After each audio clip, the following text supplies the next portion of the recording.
assim comigo: ah, pastor, minha filha arrumou um namorado. E eu falei com ela. Depois que ela decidir que é esse mesmo, ela me apresenta. Olha só, olha o que, que o pai faz. Ele deixa todo o trabalho para a filha, para ela escolher o namorado, e depois de alguns meses, o pai não quer ter trabalho nenhum. Ele não quer ter o trabalho de investigar. Investigar de investigar mesmo. Procurar saber onde o cara mora, quem é a família dele, o que, que ele faz, o que, que ele trabalha, se ele estuda, quais os projetos que ele tem. Ah, eu acho isso bobagem. Então você está colocando sua filha em risco. Você tem que saber. Você tem que saber. Essa pessoa vai entrar na sua família e ela pode fazer uma bagunça na sua família. A moça é a mesma coisa. O seu filho vai namorar. Ah, mas o homem tem isso não. É a mesma coisa. Seu filho vai namorar, deixa ele escolher. Quando ele escolher, você fala, traz ela que eu quero conhecer. Antes de você oficializar o namoro, eu quero conversar com ela. Eu quero saber quem são os pais dela. Eu quero saber onde que ela mora. Eu quero saber onde que ela estuda. Eu quero saber o que ela faz da vida. Ah, mas quem vai querer uma entrevista dela? Dessa? Ué, se não quiser, vai embora. Na minha família é preto no branco. Na minha família é transparência. Pode me perguntar qualquer coisa que eu respondo também. Quem não deve, não teme. Quem não deve, não tem que esconder, ué. É aí que está o negócio. Se a pessoa fala assim, ah, mas eu estou numa entrevista de emprego, eu falei, não, muito mais do que isso. Você tá tendo uma oportunidade de entrar na minha família, é muito mais do que o emprego. Você está entrando na minha vida. Ah, mas genro e nora não é parente. É o que então? É o que? É uma pessoa que se torna uma só carne com seu filho e com sua filha e vira o quê? Se não vira parente. A gente pode fazer piadinha boba de que genro e nora não é parente, mas é muito mais do que isso. É uma só carne com o filho ou com a filha. Entrou totalmente na sua família, e aí? Como é que vai ser daí para frente? Agora, se você não encara as coisas com responsabilidade, ué, quem sou eu para julgar? A família é sua, a vida é sua. Prove cada uma a sua boa obra e terá louvor nela. Eu estou preocupado com as famílias, por isso que eu já gravei 700 vídeos aqui. Estou aqui todos os dias falando, insistindo, pedindo para você compartilhar, pedindo para você dar o like, pedindo para você estudar para o bem da sua família. Agora, se você não preocupar com a sua família, quem sou eu para preocupar? Afinal de contas, Paulo falou, Timóteo, os que não cuidam dos seus, especialmente da sua casa, negou a fé e é pior do que o infiel. Se você se preocupar muito, se você trabalhar muito nisso, assim como eu faço, como eu trabalho há mais de 30 anos preocupado com a minha família, estou falando de mim, preparando o computador antes da sede. Se a gente preocupar, se a gente se esforçar e ler bastante livro e aprender bastante sobre o assunto, nós ainda vamos derramar muitas lágrimas. Porque as coisas não acontecem do jeito que a gente planeja. Porque as coisas não dependem somente da gente. E mesmo se dependesse, mesmo assim a gente falharia. Porque é o que eu falei aqui anteriormente. Tem momento que a gente erra, tem momento que a gente engana, a gente vacila. E a gente sofre alguns reveses que a gente fala, puxa vida, como é que eu fui cair nessa? Acontece. Não adianta. É erguer a cabeça e falar, olha, nesse momento essa decisão não foi tão boa. Para aquele momento o que eu podia fazer, o melhor que eu fiz foi aquilo. Infelizmente não foi o suficiente. E a vida que segue. Agora eu ficar martirizando, não podia ter errado. O que vai ser de mim? O que vão falar de mim? Essas são as declarações piores que tem. O que os outros vão pensar? Ué, pense o que quiser. Se possível, não pense em nada. Pense na sua própria vida. Se cada um cuidasse da sua própria vida, veria que já tem problema demais. Cuidar da própria vida te dá trabalho demais. Talvez seja isso mesmo que as pessoas querem, cuidar da vida do outro. Porque aí dá menos trabalho, é só comentar. Não precisa assumir responsabilidade, não precisa se esforçar, não precisa estudar nada. É só falar sobre a situação do outro. E achar defeito é fácil. O difícil é achar os nossos defeitos. Jesus falou assim, por que você tira esse pedacinho de cisco no seu olho, no olho do irmão, e não vê a pedra que está no seu? Quer dizer, a gente consegue perceber pequenos defeitos nas vidas dos outros e não percebe o grande defeito que está na nossa vida. Todos nós temos isso para cuidar da nossa própria vida. Então, quando eu falo aqui, os pais precisam entender isso. Primeiro, o pai e a mãe. O pai ensina o menino como ser um homem. O que se espera de um homem? O que Deus planejou para o homem? Depois ele mostra para o filho, falando e mostrando como se escolhe uma esposa. É pela beleza? É pela inteligência? É pela oratória? Pela herança que ela vai ter? São critérios, são coisas que cada um vai pensar, né? Já viu a expressão golpe do baú? Que a pessoa fala assim, você tem algumas chances de ficar rico. Ou você nasce rico ou casa com uma pessoa rica. É um critério para você? Para alguns pode ser. Né? Cada um é que sabe da sua vida. Prova que dão a sua boa obra. Gálatas 6,4. Então, alguns pais ensinam isso. Na prática ou em teoria. Ou nas duas coisas. Então, você precisa ensinar. E a mãe ensinando para o filho? A mãe ensina para o filho como que um homem deve tratar uma mulher.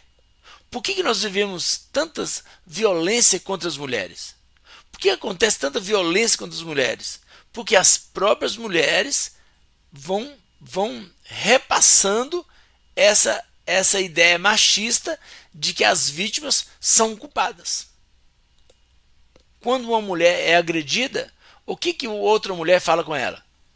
A primeira pergunta: o que você fez para ele te bater? Não importa o que ela fez. Não importa. O que ela fez não importa. Ela não podia ser agredida. O que você fez para o seu marido fazer tal coisa? Por que ela tem que ter feito igual coisa? Tá vendo? As próprias mulheres vão repassando essa informação, porque associa que a vítima é culpada também, ou coautora da violência. E nem sempre é. Na maioria das vezes não.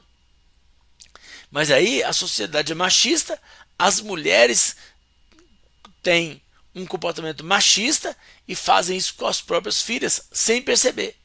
E não ensinam os filhos a ser um homem de bem, a ser um homem cuidadoso, a ser um homem carinhoso, a ser um homem respeitador, a ser um homem responsável. E aí a nora que lute. E algumas disputam com a nora o amor do filho. Do contrário, a mesma coisa. O que o pai tem que ensinar para a filha? Que tipo de homem que ela vai se relacionar? Ele tem que ser, pelo menos, igual o pai. Pelo menos, educado, igual o pai. Trabalhador, igual o pai. Respeitador, igual o pai. Protetor, igual o pai. Provedor, igual o pai. Pelo menos no nível do pai. Se ele for alguma coisa menos que o pai, essa moça não pode aceitar. Ou então pode falar: vou esperar você melhorar essa parte. Enquanto você estiver assim, não dá pra gente namorar. Você está me oferecendo menos do que o meu pai. Então o pai tem que ser referência. O pai vai ajudar a moça a escolher. E a mãe também ajuda. Por quê? A mãe já tem mais experiência de vida do que a filha. E ela mostra: filha, você não está vendo, você está apaixonada. Você tem que ver que isso aí não é correto. Então, pai e mãe, eles têm que interferir diretamente no relacionamento amoroso, sentimental dos filhos. Por quê? Porque depois do casamento, eu chamo de supervisão. O trabalho continua, mas é supervisão. Por quê? Porque você também, como pai e mãe, tem que respeitar a intimidade do outro casal. É uma outra família que você pode e deve interferir, mas tem limite de interferência. Em caso de violência, é claro que é discar 190, chamar a polícia. Tá? Não estou falando de violência, estou falando de divergência.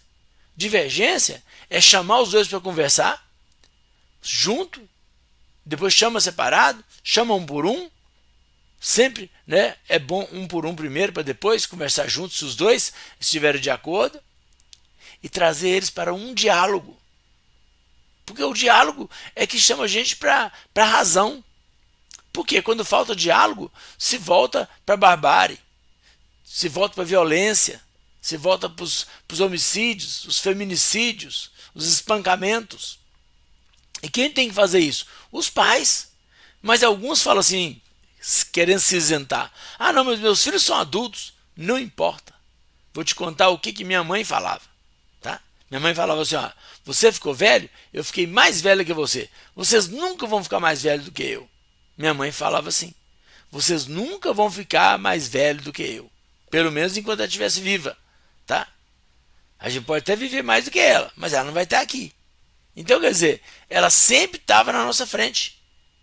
E ela que dava as ordens. Você cala e eu falo. Depois você fala. Na hora que eu deixar, você fala. Antes disso, você vai escutar tudo que eu quiser falar e vai ser agora. Na hora que ela mandava. É assim, ó. Uma mulher firme.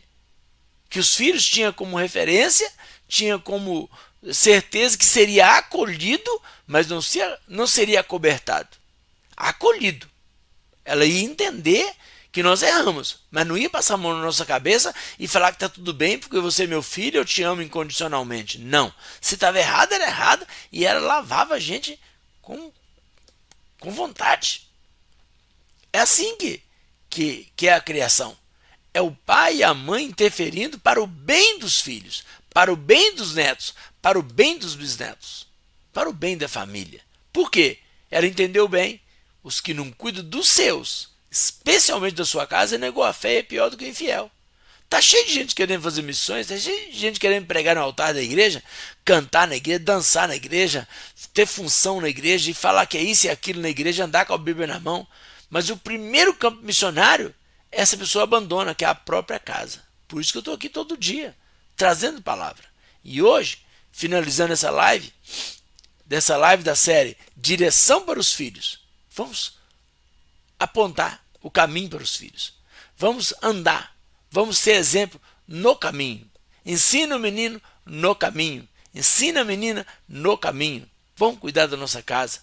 Que as próximas gerações sejam melhores. Tenham uma vida melhor em todas as áreas. Mas isso depende do nosso trabalho, da nossa dedicação, da nossa oração, da nossa insistência em repetir os ensinamentos, fazer o Deuteronômio. É isso, gente. Família é isso. Dá trabalho, mas dá muita alegria. Família é bênção de Deus. Deus quer abençoar a sua casa. Deus quer que sua família seja uma bênção.